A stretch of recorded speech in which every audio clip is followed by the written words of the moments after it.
I'm here on the Geo Barents with 68 people that our team rescued a few days ago.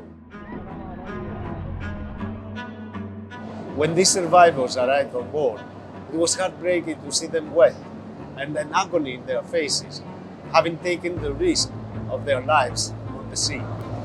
Each had their own journey and had their own story to tell, but they have one thing in common: the hell they lived in Libya, as they described it to me. I was saddened listening to Samir, an 11-year-old boy from Syria, who told me how he traveled without his parents. His childhood has been stolen. And this morning, Mohammed from Bangladesh described to me how he was sold from one militia to another in Libya, how he was beaten, tortured, and extorted for money.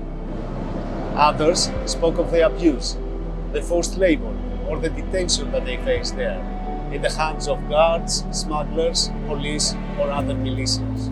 I can imagine why they would rather die at the sea rather than be pushed back to Libya. Their stories are just some of the human consequences of Europe's harmful migration policies and deals with third countries.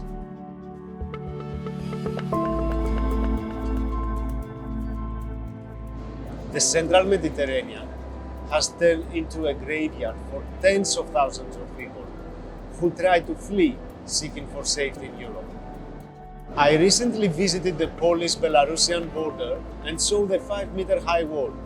People end up trapped between the two countries in a no-man's land, and those who manage to cross the border risk being pushed back.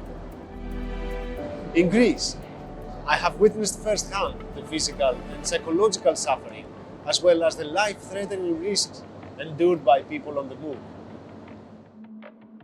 Libya, the central Mediterranean, Italy, Greece, the Balkans, Poland have become the European Union's laboratories and testing grounds for all these harmful migration policies and practices.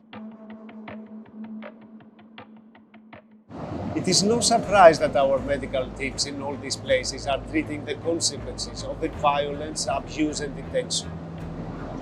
This is a vicious circle where people find themselves trapped in, and it is the Europe that they have created, supported, and maintained it.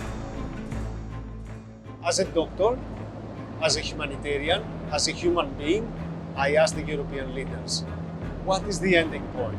And at what cost? How many more human lives are worth sacrificing? When will be the time to put humanity first?